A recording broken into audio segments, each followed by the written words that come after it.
Seeing myself.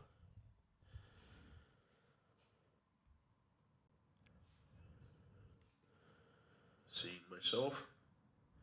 And hearing myself.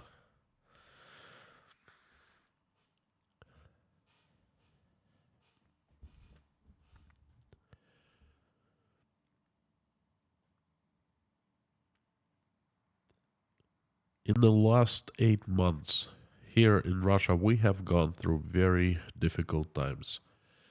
And we have seen many bad news, real bad news.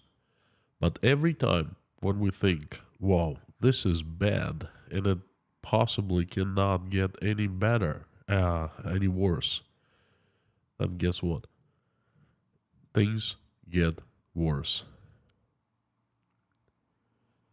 Howdy, everyone. My name is Konstantin. Welcome to Inside Russia. Forgive my voice. I have runny nose. Perhaps all that stress and lack of sleep of previous 3 weeks is catching up with me. We'll see if I'm getting sick or not. Feeling okay, but the voice is not that great. This is Inside Russia. I'm streaming live from Uzbekistan, telling you about recent developments in my motherland in Russia. I'm in Uzbekistan, but Russia is still inside me. Therefore, it's Inside Russia. And I'd like to talk about a very disturbing event that was announced yesterday by none other than Vladimir Putin. Surprise, surprise, and it has been, happening, and it will be affecting our lives for quite some time to come.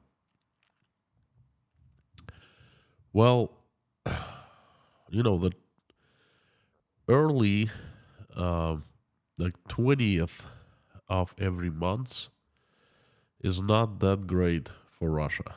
How do I say that?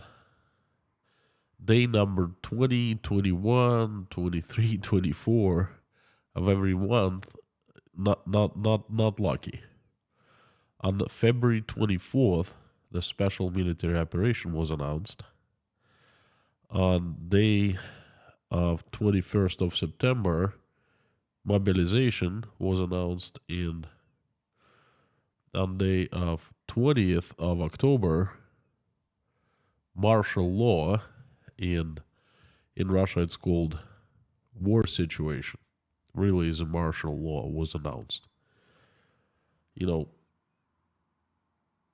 At first it was bad. Then things started getting, in February it was bad, and then things started getting worse and worse and worse. And then the focus, the culmination of the worst was on 21st of September, when this mobilization, Vladimir Putin called it partial mobilization, but they've been taking everyone, so I don't know how it's partial. It's full-blown mobilization was announced, and everyone was like, oh, shoot, My thought back then, when everyone thinking about how terrible that was for Russia, my thought was, well, what about Ukraine? Please forgive me. No one was thinking about Ukraine, how Ukrainians were feeling, for the past 7 months. Anyway,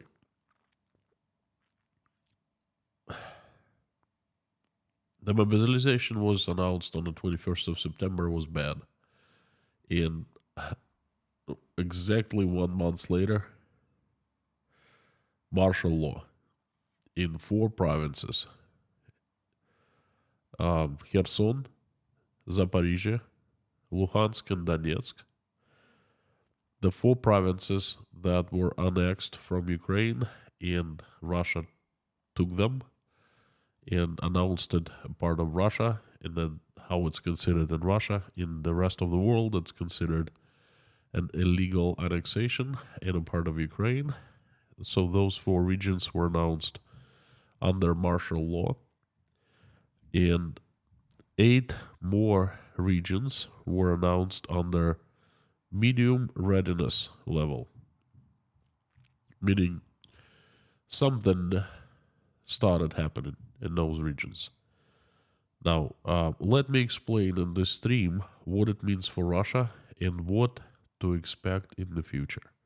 Please forgive me again for my voice, and it'll be a very technical stream. There will be a lot of technical words. I will try to make this very complicated issue sound as simple as I can. Thank you so much. I'm gonna need lots of tea.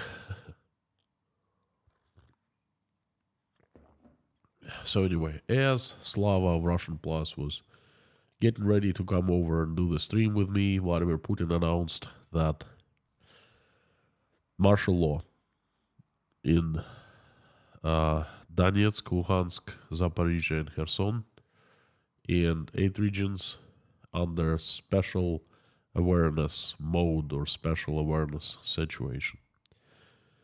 So let's talk about the martial law first. What does it mean for Russia, for Ukraine, for, I don't know, for these regions? I'm going to quote a lot, okay? Basically, there is the federal law number 7 of Russia that explains the martial law and the measures that are introduced when the martial law enacted, okay? The measures are the following. And the measures are a subject of decision making of the local authorities, local governor, and local branches of the government.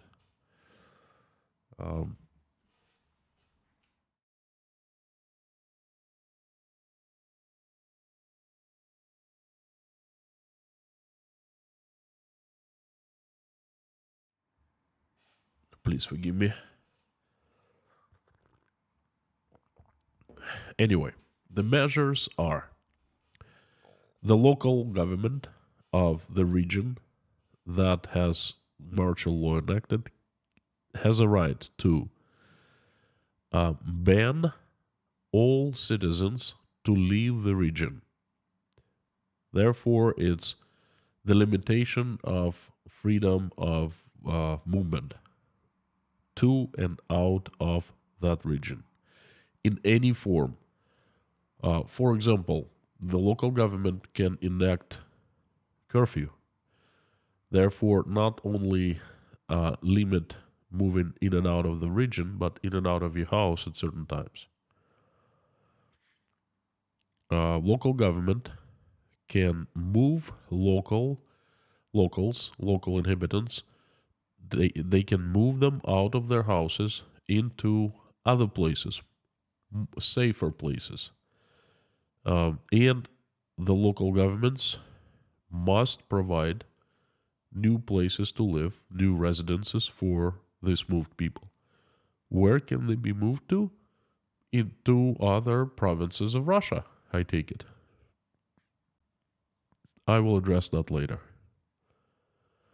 Local government can ban any public events in the region. Local government can evacuate, move any objects of business, social, and cultural. What's this word? Any companies, any social objects, and any cultural objects, they can evacuate into other regions.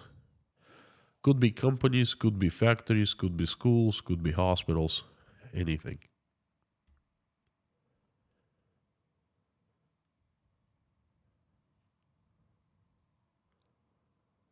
Okay, moving on. The local government can change labor legislation of any company. For example, they can force people to work more, and such local government decisions will be above federal labor laws.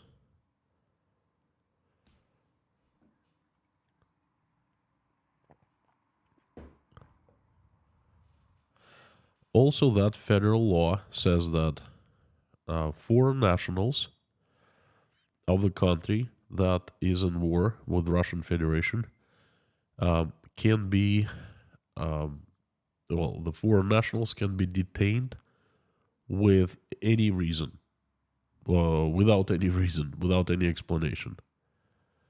There is not a war that officially announced with Ukraine, so theoretically they cannot do that. They cannot use that clause of the law. But the local police force can limitlessly stop people, stop cars, check people, check documents, and they can detain people with no explanation up to 30 days. There is a right of the local government to enact war censorship and create certain institutions, government institutions, most likely like departments, special departments, that will be controlling, that's important, letters, internet communications, and telephone calls. So that's, the law allows that. Activity of foreign companies can be banned if there's certain facts authorities have that activity of such company is damaging the defense capabilities of Russian Federation. Also, activity of political parties, public institutions, and religious institutions can also be banned, both Russians and foreign. Sale of alcohol can be banned. Basically, that's what it means to have martial law in Russian Federation, And, 4 provinces, Kherson, Donetsk, Zaporizhia, and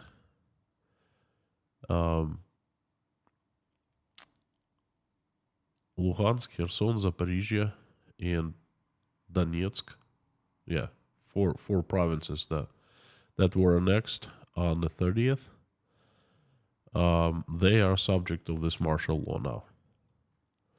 Now, there's the second side to this martial law, and it's much more spread out throughout Russia, Crimea, and Sevastopol, and it is much more vague in some ways, and it can influence many more people inside and outside Russia. So I'm going to break down on this second part.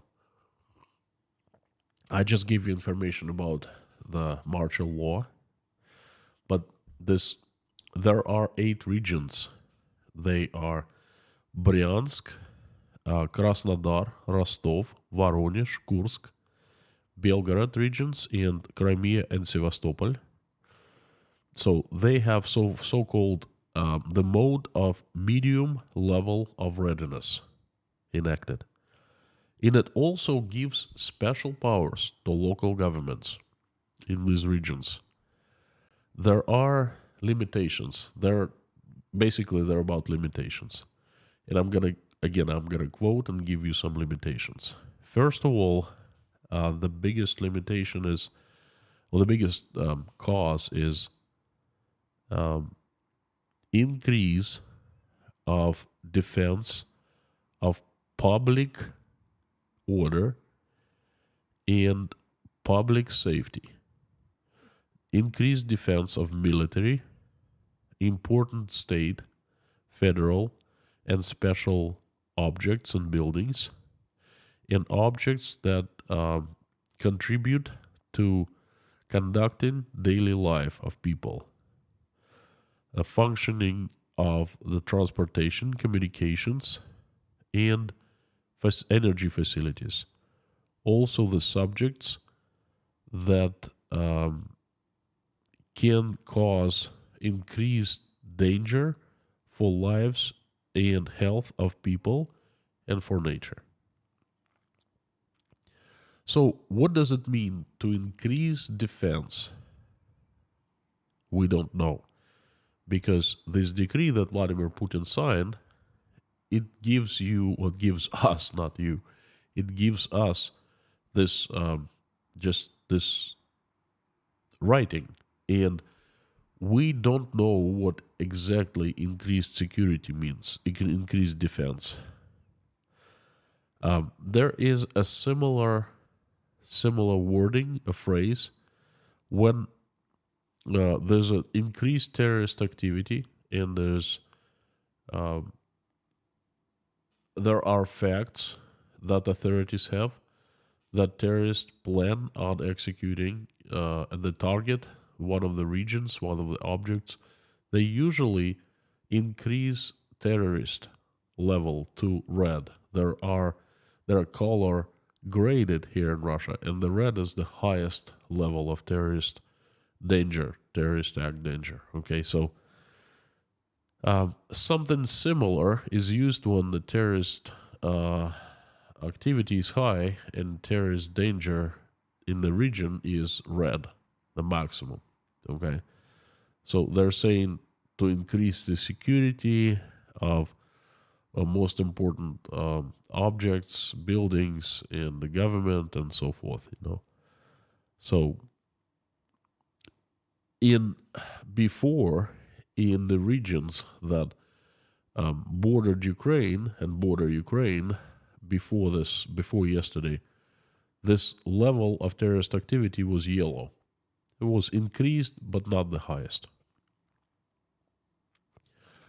So what does this decree that enacts the special situation in 8 provinces also mean for people? What is affected? Administrative buildings, airports, train stations, bus stations, communication centers, electric power plants, electrical substations, and many other subjects, the buildings, many companies.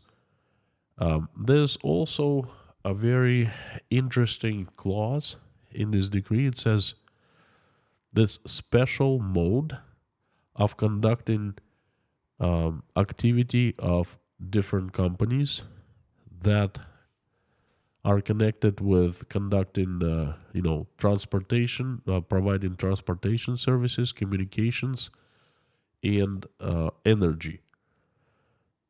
There's a special mode enacted at the subjects, at the buildings that can be of increased danger to people's lives.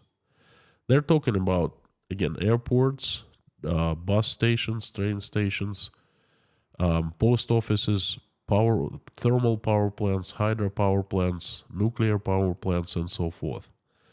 But then, what is the special mode of operating of such places? Again, we don't know. Okay, there are some other measures, and that's where it gets interesting. In those 8 regions, a possible temporary moving of locals into other safer regions or evacuating them to other safer regions is possible. In other words, they can take residents and forcefully move them somewhere. Nice. Limiting freedom of movement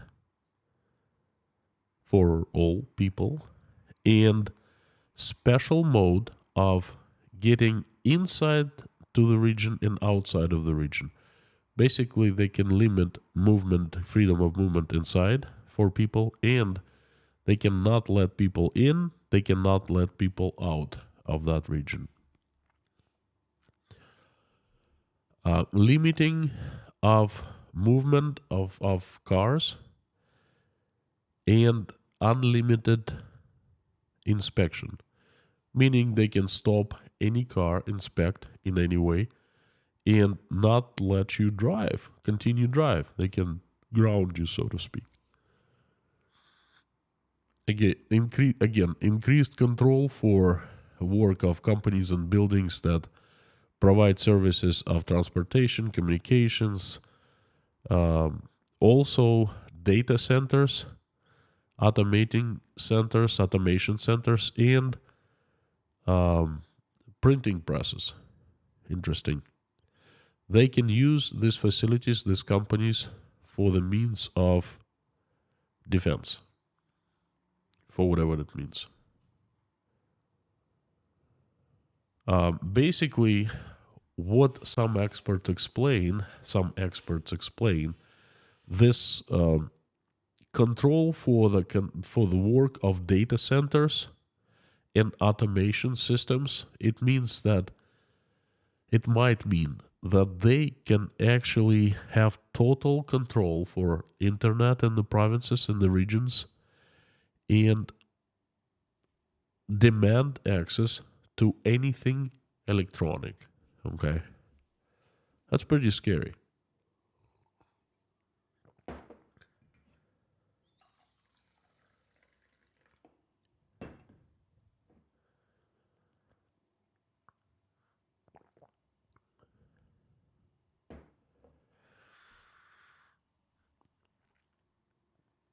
Also, they have a right to create a so-called local defense, a territorial defense. Not sure how they can create it and who they might use. Again, this thing is not very clear. They basically open-ended clause here. Okay, they can use it any way they find to their liking. Okay.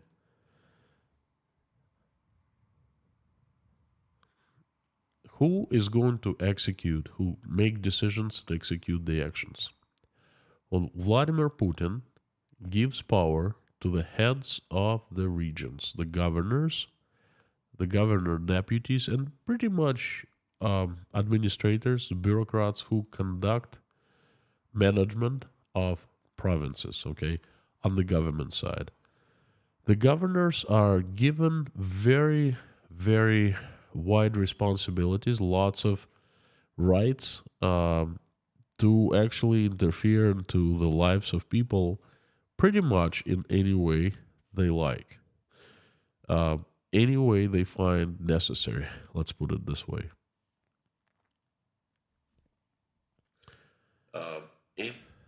Well, it's interesting because, look, Vladimir Putin is the president of Russia. He signed the decree, but he actually did not make any decisions for the provinces. He gave power to make decisions to the heads of the provinces. Okay? You see how do I say that? Fine art of policy making, of taking responsibility off your own shoulders, that is.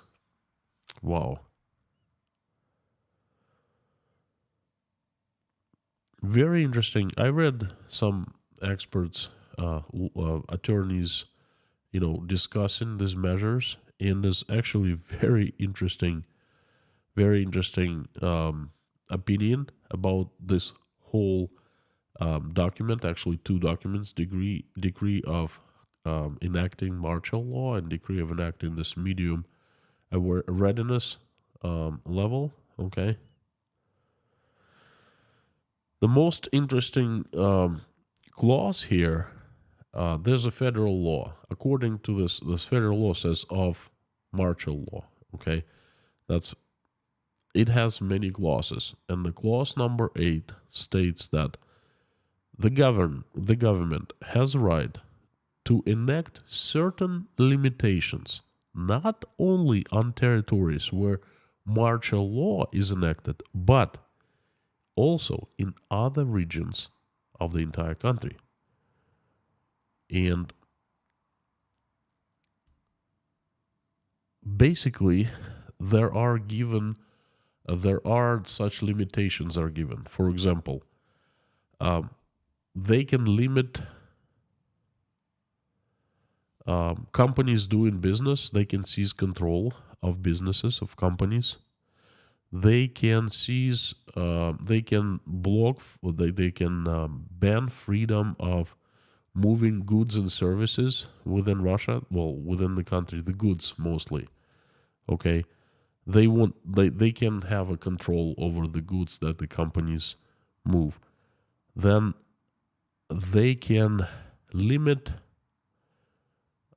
people's search, receiving, transmission, and distribution and production of information.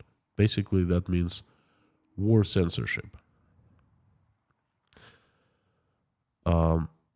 Temporarily, they have a right to change property rights of any company. Basically, take company from shareholders and replace shareholders with, the decision makers in the company. They can interfere with bankruptcy, and they can change modes of, basically they can change labor laws, force people work more. They can also change or introduce new financial, tax, customs duty, and banking regulations. So basically,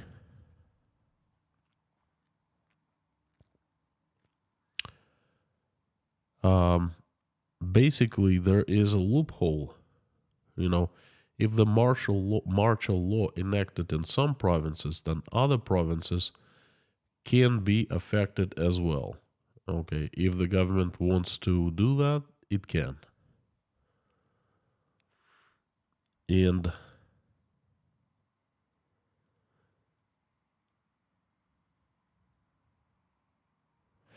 the most interesting thing here is this clause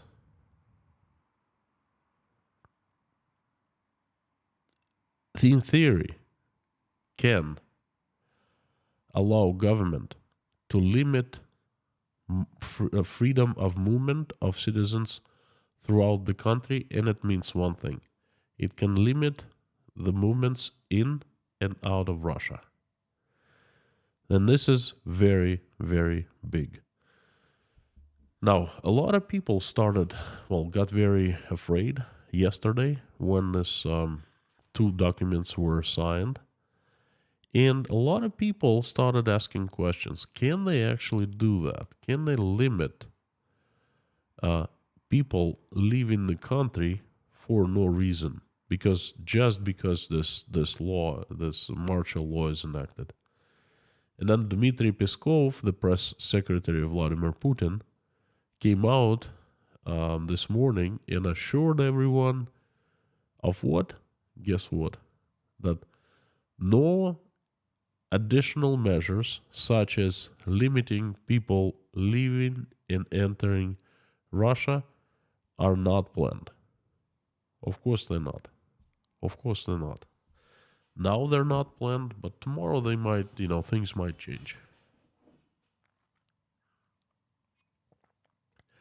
So I have given you basically the very detailed explanation on what this situation in Russia is right now. And now, briefly, I'm going to tell you my opinion on what we should expect in Russia and what is this situation is to bring us. Obviously, what I'm getting from all of this is something is going majorly wrong. We have been told many times over the past 7.5 months that everything is going according to the plan. Everything's been going according to this grand master genius plan. But let me ask you this question. Does enacting martial law, does increasing the level of awareness in 8 provinces. Does it? Well, is it the part of this grand genius plan or not? If it is a part of the plan, then you know what? Whoever made that plan is evil, is wrong, has made a huge mistake, and the entire Russia is going to pay dearly for this plan. And if someone simply made a mistake and things are not going according to the plan, then we, the taxpayers and voters, we must know who is behind the plan, who is to blame, who is to go to trial, and who is going to be punished and prosecuted for this plan. Okay? It is very clear at this point that things have not reached the tipping point, the highest escalation point, so to speak. The things will be escalated more and more. Possible escalation? Well, very simple. This this document will be spread for more Russian provinces. Okay, so this territory of it will be extended. Very, very obvious, and I think it's imminent.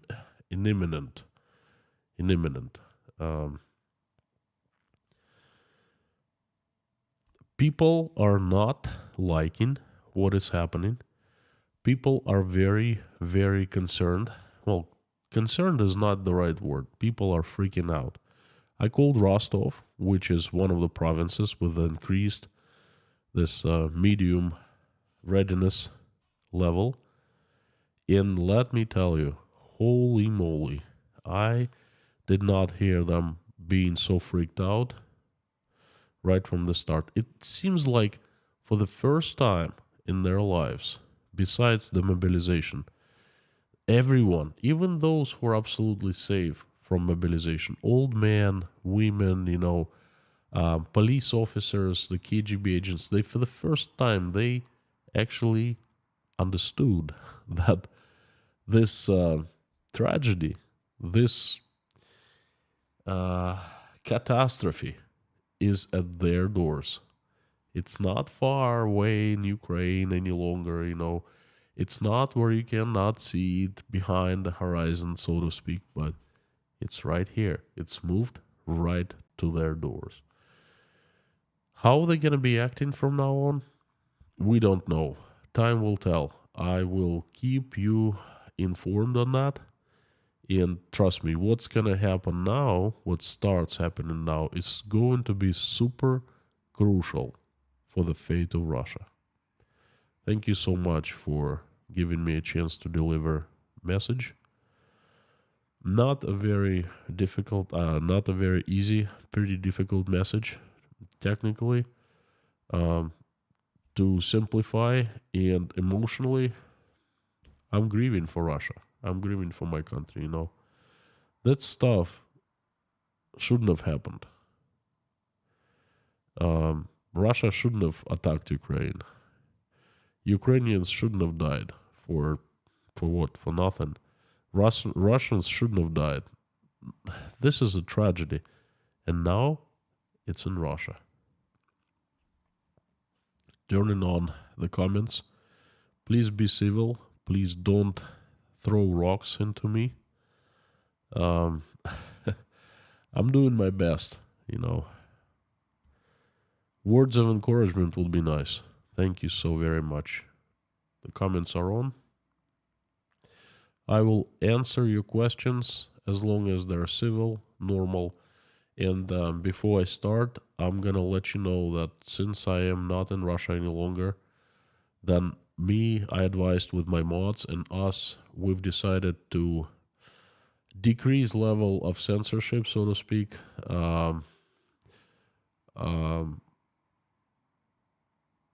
Everyone speaks of Ukraine these days. The government agencies speak of Ukraine. The media, Russian media, speaks of Ukraine in different ways. So we feel like Ukraine is not on the blacklist any longer. So thank you so very much. And another important announcement: we have another addition to the Inside Russia team. That's Blackhead. You all know Blackhead. He was an unofficial member of Inside Russia team for a long time, and now he has joined officially. So please welcome the new mod. We have quite a few now. Lorna and Mommy, Mod HQ, Bob, Harry, Blackhead, and Amir. So please be nice to them. You know what? This is. Wait a second, Blackhead. You're a mod. How come you sending me a super chat? Hang on, something wrong here. Let me fix that.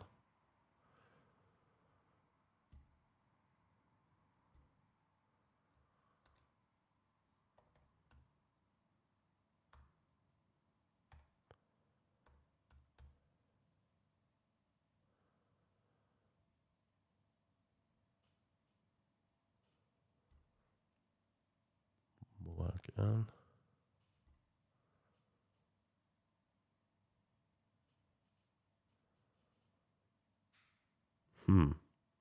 I can't find you to add as a mod.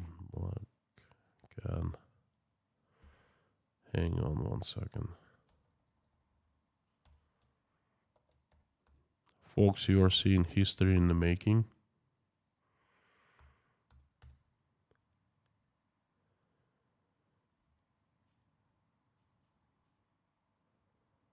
There are many Blackheads. I don't know which one to choose. Holy moly. Anyway, I know that Blackhead is a mod, but there's a technical difficulty. YouTube somehow is not letting me add him at this point. I'm sorry, I'll fix that right after the stream. This is a training mode. I'm sorry, my friend.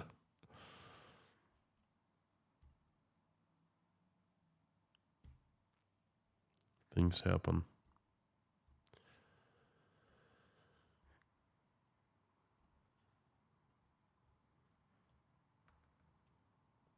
I see that Lorna or one of the mods is signaling me something.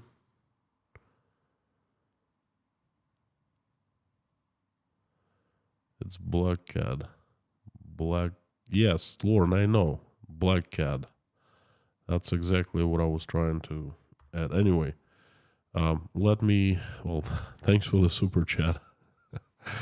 You're the official, but somehow we'll fix that issue right after the stream.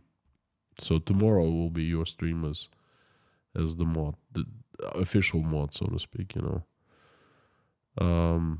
There are quite a few messages. Thank you. I will try to answer them all.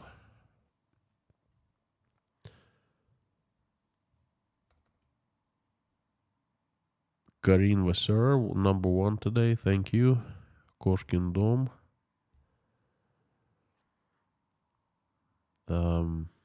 YouTube is acting up on me. Some of the messages disappeared. I'm sorry. I told Duoso.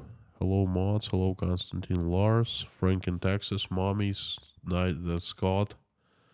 Lorna Bob. Blackhead. Amir is here. Not sure. I haven't seen him. The Highwayman. Anyway. Thank you so much. The usual suspects.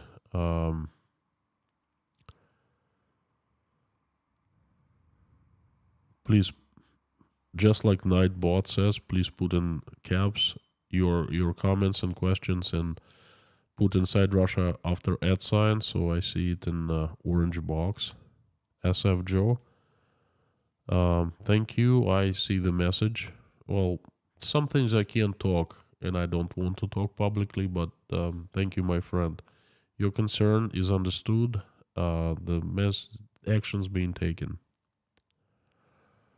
You thought my forced labor for women question earlier in week was premature. We live, we learn. In Russia, nothing is premature anymore. You know, this even atrocious things they start. um, shocking me less and less these days. You know what I learned? I'm gonna make either a community post about that or an entire stream. The Russian government has actually allowed women to be mobilized. Don't ask me why. Russian Speaker of Russian Senate, Russian Parliament, um, basically clearly said that. Incredible.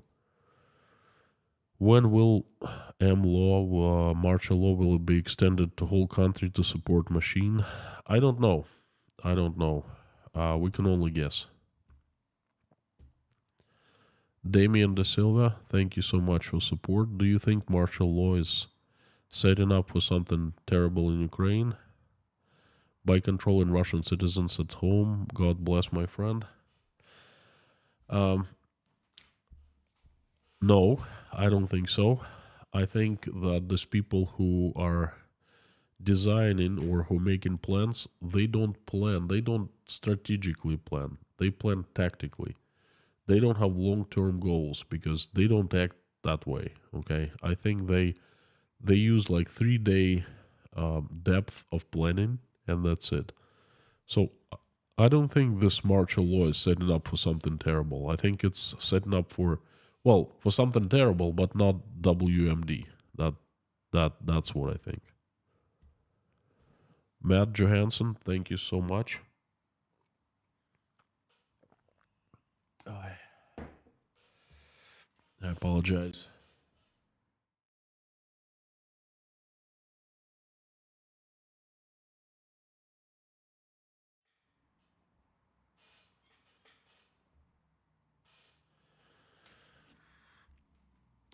Again, Matt, thank you. Appreciate it.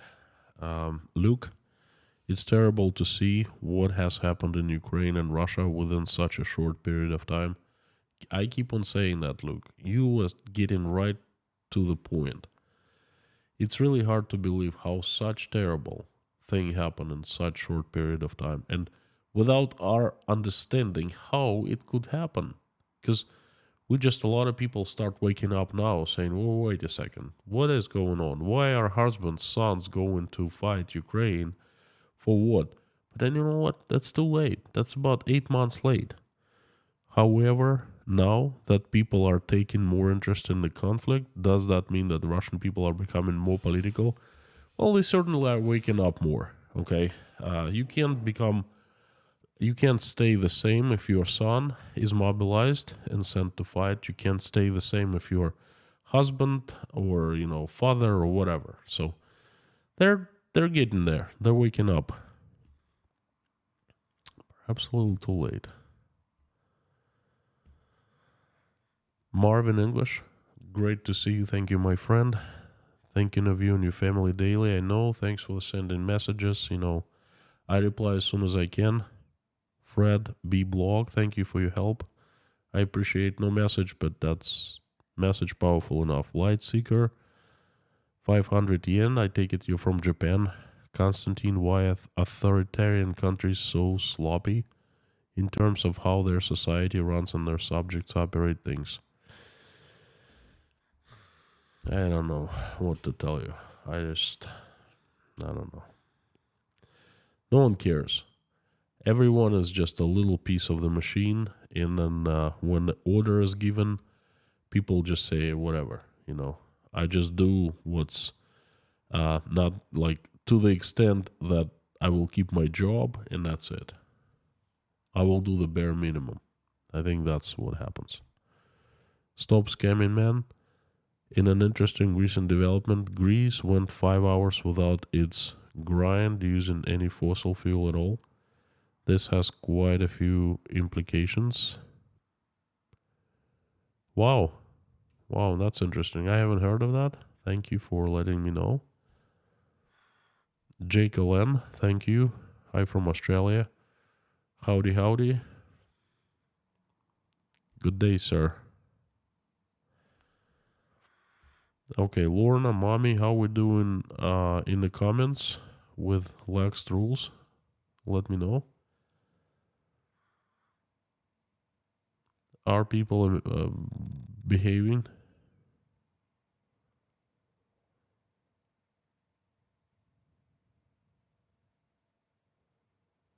Gamarjoba from Georgia, Sakartvelo. Thank you so much, my friend. Gamarjoba.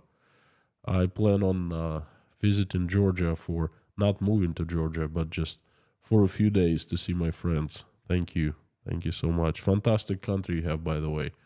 And thank you so much for giving Russian people who are fleeing the mobilization chance to live and reside in your wonderful country. I keep on telling that to Uzbek people who welcome us here in Uzbekistan. Thank you, Uzbek people. And I'd like to say same thing to Georgians. Thank you so much. I know many people I know are in Georgia. Many of my friends are in Georgia. And thank you so very much. Carol Zapkas. God bless you from Lithuania. Thank you, Carol. Thank you. Appreciate it. Lithuania, Klaipėda. I've been to Klaipėda. Long time ago. Fantastic place. Have distant family still living there. Lithuanians. So I'm not Lithuanian myself, but somehow through my dad, distant relatives they lived there since the 30s, I think.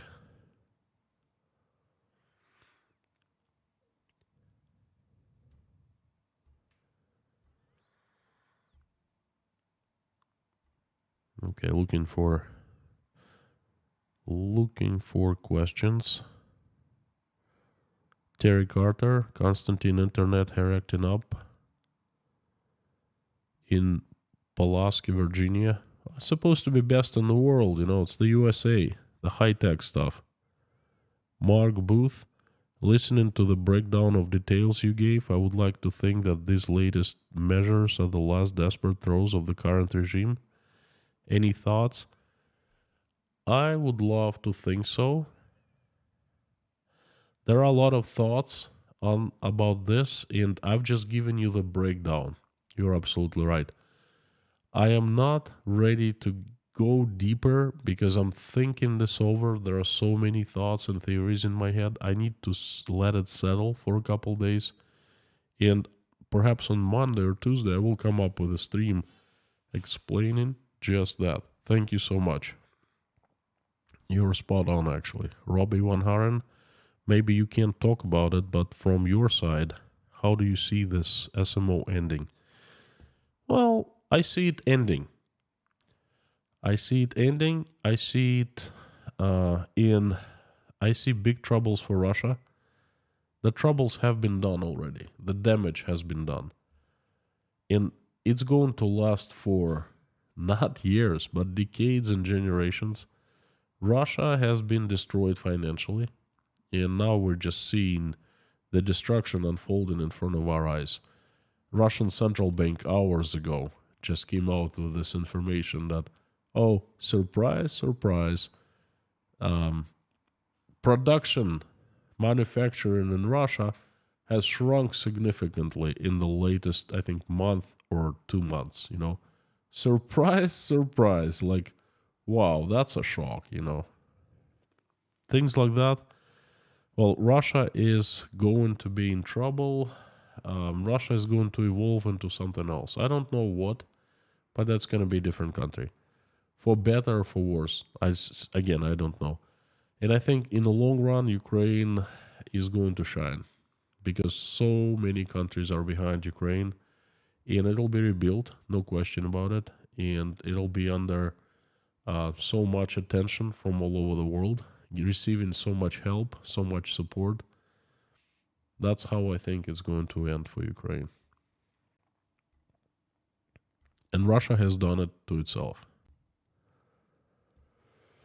Frank in Texas, sponsorship to 5 people. Thank you so much. Great gift. Thank you from me and from 5 people. I appreciate it.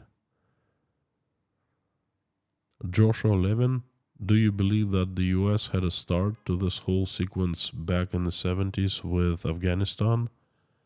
Regardless, PS aggression is inexcusable. No, I don't think so. What happened in the 70s with Afghanistan is different. Uh, it's the same thing as someone goes and commits a murder, commits a crime, or, commits a crime, right? Not a murder, but does something terrible. And then he's caught, and then goes to court in this trial, and he says, well, you know what, I'm sorry, but what I did is um, the result of this tragic events that was started 5 years by my neighbor in, like old cousin in a place far away, and I was affected by that, and I did this and that, and then it led me to actually take gun and shooting this guy or something like that, something crazy. So I don't think that was a result of that sequence. Everything was nullified in 1991. Russia had a fresh start. For 30 years, we could have built anything we wanted to out of our country, but instead we have built this. Megan's dead. Hi, Kay. There is a company listed on the London Stock Exchange, but mines palladium inside Russia in Murmansk Oblast, border in Finland. If I understand, your local officials could supply takeover company. I think that even without this new measures, this new awareness level or whatever, they can do that because they've created many new laws that if shareholders of the company are foreigners, that the company can be nationalized and so forth. So, yes, Megan's dead. I'm answering your question, yes, there's a possibility. Whether it's going to happen or not, I don't know.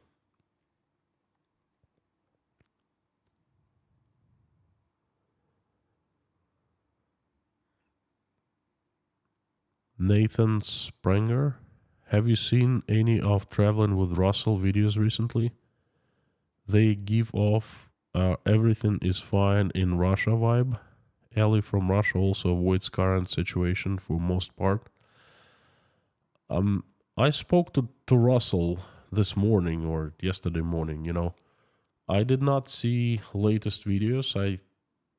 He sent me a message that his video was doing good, the latest video. It's actually not about Russell.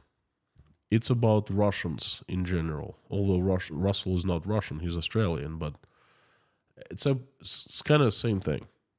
Listen to me very carefully now.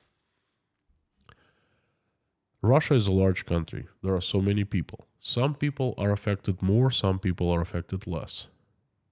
Some people choose not to notice this thing. And it's possible. It's possible. It's not like Russia is on fire everywhere. If you live in Moscow, if you still keep your job, perhaps you work for the government, okay? Perhaps you're a school teacher, or I don't know, a doctor or something like that, then your life hasn't been affected much. Or at least if you close your eyes and decide to ignore the political events and so forth, you still go to work, you still spend weekends in forests, in the parks, you still go work out, so to speak. You still drive your car, you still make money and so forth. So there are people and there are possibilities to lead your life like it's business as usual. Okay, it's possible. And, well, most obviously, Russell he's a nice guy, he's a foreigner in Russia, and he tries to stay away from the politics. It's not his country, he's lived here for seven years, but his home country is Australia, right? And he simply avoids these political topics. I understand him. That's his choice, no problem here, okay? I make my own choice. I decide this is my country, and I really hate to see what's happening to it and where it's going. To me, there's a world of difference because I look into different directions. I try to look far away. I get involved in politics. You know who I am. I stand tall and I make myself heard. So, There are people like me, not too many, but there are, and certainly who speak Russian and stand tall and oppose in Russian. And there are people like Russell and some other YouTubers who basically continue to give takes of Russian life as business as usual. And they're not lying, okay? They just find pieces of Russian life that have not been affected much. Shopping malls are still open, subway is working, operational, the cars go, the buses run, and stuff like that, But if you go to Rostov-on-Don right now, and you look up in the sky and you see rockets flying towards Ukraine, I called my relatives, they confirmed. So that happens in Russia also. And it's just a matter of your personal choice where you point your vision, your eyes. Okay? That's all. So I have no problem with Russell doing his videos. I like them. I did my best video with Russell together and I enjoyed it very much. He's a great guy. Mona G, do you think document is woke to allow for overreach of government? That's how Russian government works. It gives specifics, but at the same time, it gives vogue, wording, phrases. So therefore, different officials can take them differently and apply different actions, okay, the way they please. That's what I think. I think the vogueness is on purpose. See a couple super chats. Yen, thank you so much. Black Cat, thank you, bro. For what? Didn't I miss that? Thank you, Ian. SD, $20. Is it possible for Russians to bypass border stations like 2 million cross southern U.S. border this year? No, my friend. No. Russia is not America. Russian borders are sealed.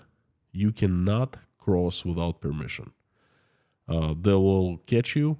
Most likely they will detain you. They will prosecute you. And it's a very serious crime in Russia. Okay, so no, and no. Lars Henrik has given a gift of sponsorship to 5 people. Thank you so much from me and from 5 people. Thank you, Lars Henrik. Jason Carney, thank you very much for support. Bobby Bad from Buffalo. It's the politicians that think they know what's best for the people, which in reality all they care about is how they can line their own pockets. Thank you so much. It's not me who said it, it's you, but you're spot on, I agree. Thank you. Thanks for the support too. And just know there's a huge difference between American politicians and Russian politicians. Yours are children, naive, nice-hearted, full of love, full of empathy, full of forgiveness, children, compared to ours. Ours are sharks. Jason has given a gift of 10 sponsorships to 10 people. Thank you so much, Jason. Very much appreciated. Oh, you know what? I'm feeling better. It's actually nose cleared up a little bit. So thank goodness. Ferrari guy, would a movement of preteen girls protesting make a difference like in Iran? I mean, people get legitimately angry when you hurt young girls. Oi.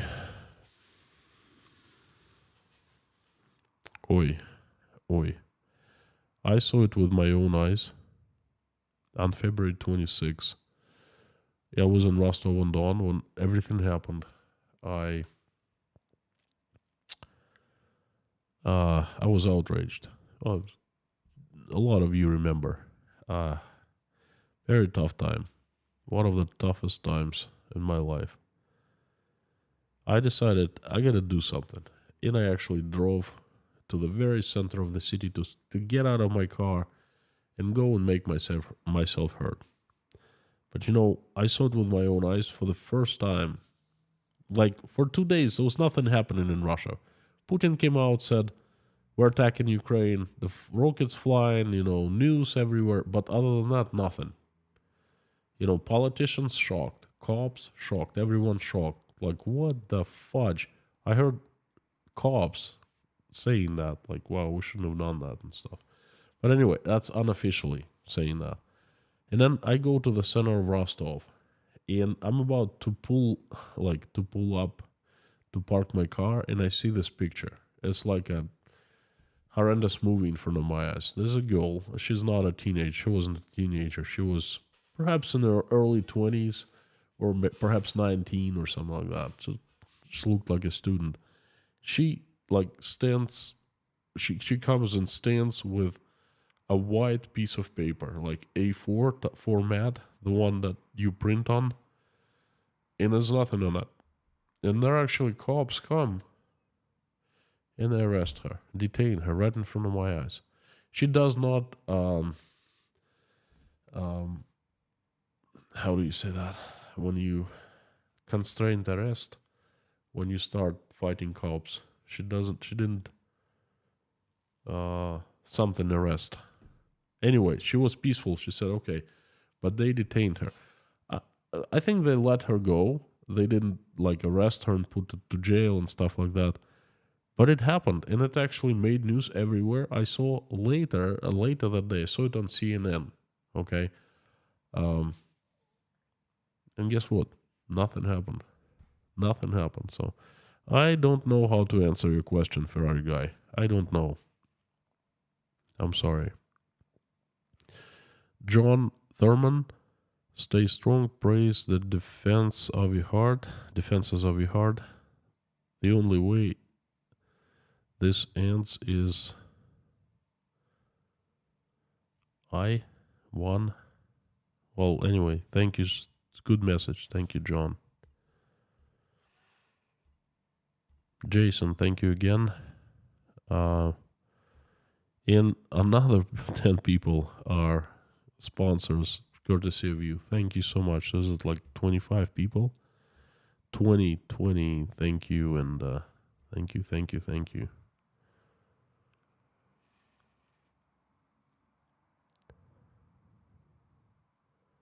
Fred Bilog, thank you. Lightseeker, the old ones. Koshkin Dome, how long can they tighten the rope before it snaps? This is one of the questions I keep asking myself, and let me tell you something. In Russia, we're saying, we Russians, it takes us a very long time to get ready, but once we start going, you watch us. In this particular case, I don't know, but it feels like they're testing us. They're testing people. Perhaps out of curiosity, perhaps out of just to find the limit where people would snap. Perhaps they just don't know what they're doing, but it sure does like a test.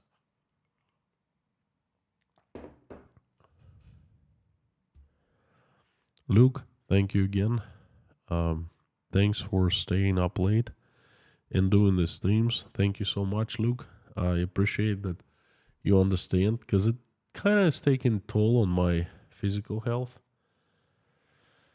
I start streaming 1 a.m. and I finish 2:15, something like that, and then I can't go straight to bed, so I stay up at least until 3, and I go to bed at 3, between 3 and 3:30, and wake up at 9. And here in Tashkent, I have been under constant desire to sleep, constant, not willingness, constant undersleep, so to speak. It's pretty bad. Anyway, martial law normally increases central control, giving power to the regions, so he can be perceived as being separate from any issues that may arise there. Look, one of the following streams I'm making is going to be called The Blame Game. So, guess what? He's trying to take off as much responsibility as possible off their shoulders. But, we know who signs the laws, who signs the decrees, and I don't think they will forget that. Finn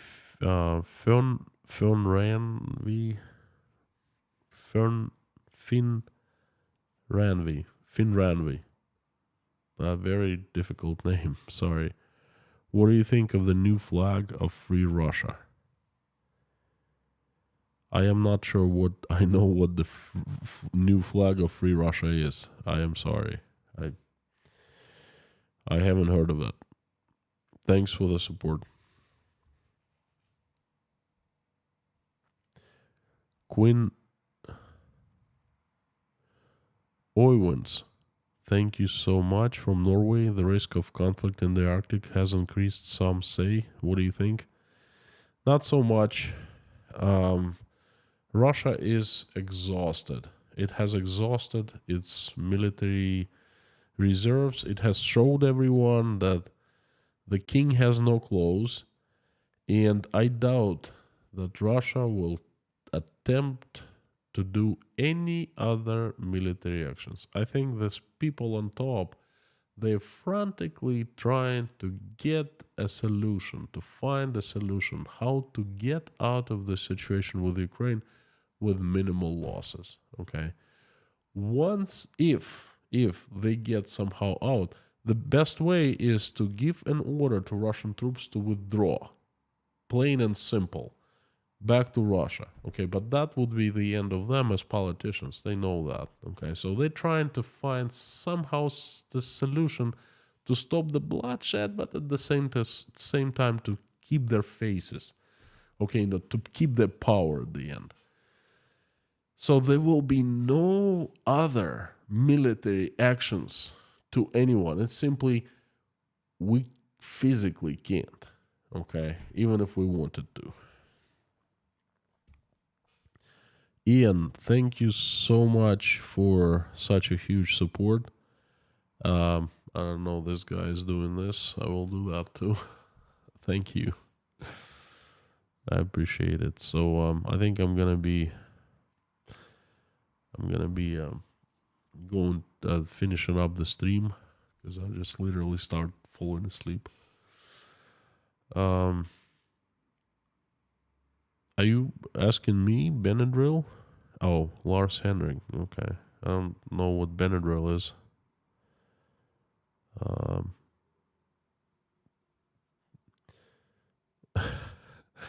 Six Gnome.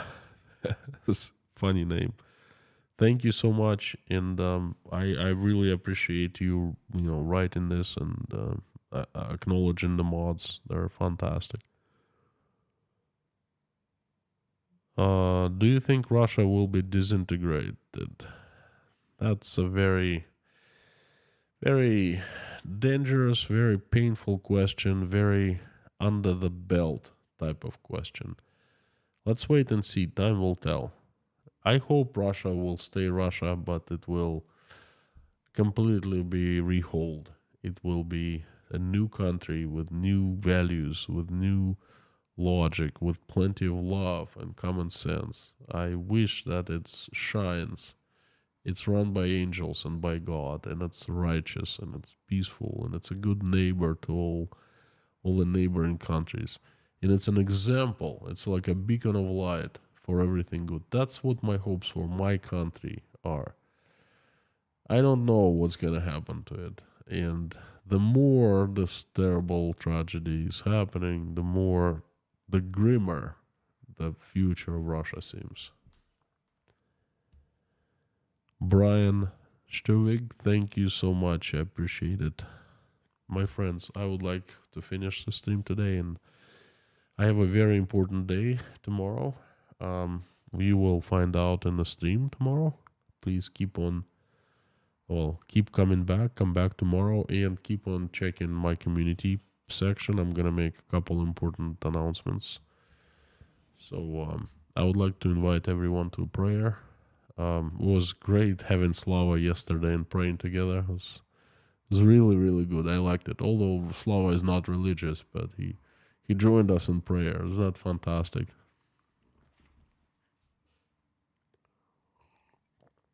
So please, everyone, please join me. Thank you so much. Dear God, thank you so very much for giving us this wonderful day. Thank you for giving food, putting food on our tables, and putting roofs over our heads. Thank you for surrounding us with people who love us and who we love.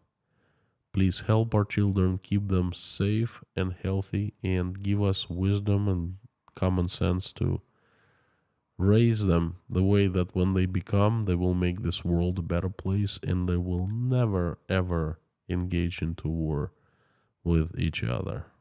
Please help stop the bloodshed in Ukraine.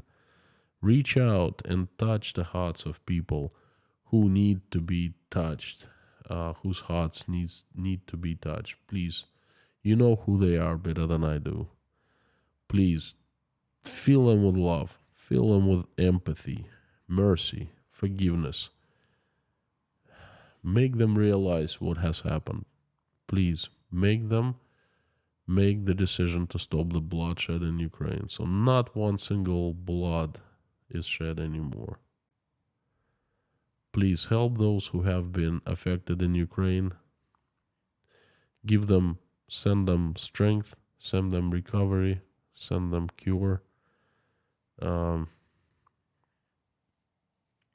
Please, send them forgiveness towards us.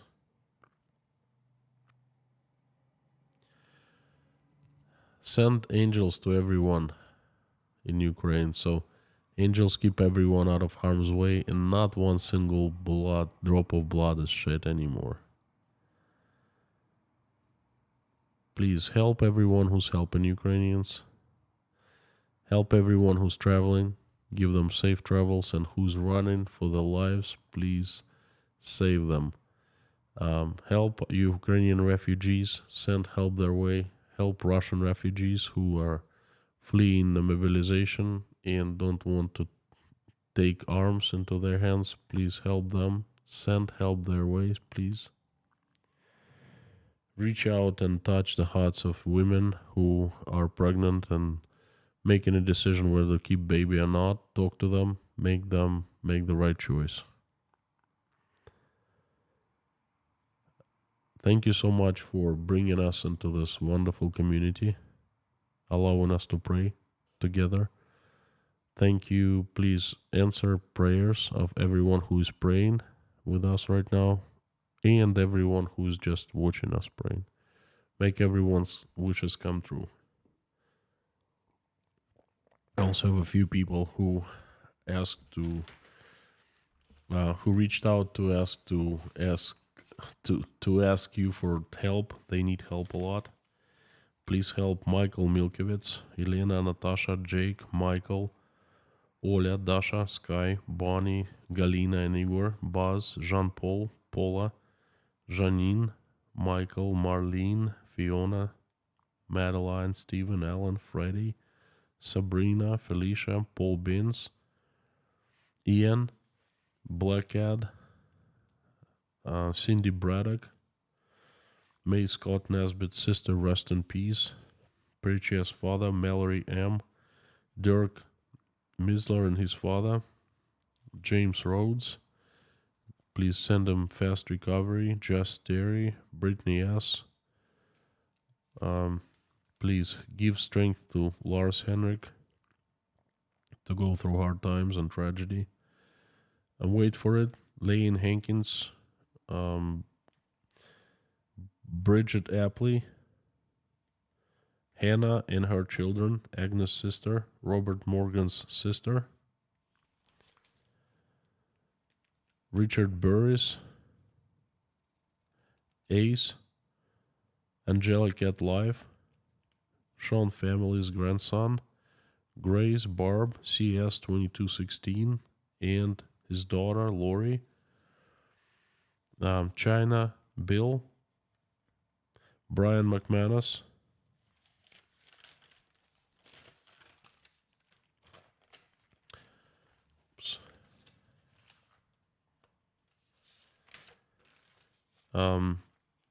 Rafaela From, daughter Anna, Priscilla, Michelin, King Nero, Gaby Hyman, Martin, Joanne, Donald.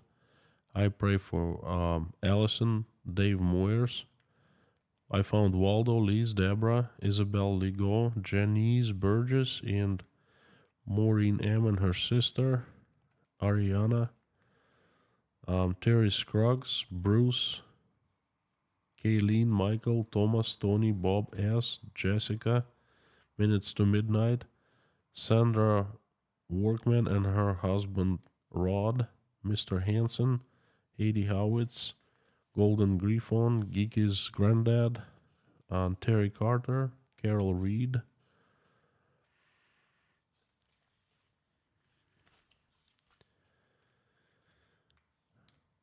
Jacob, please help with his bad addiction, Umel and Jennifer, Andrea, Rob,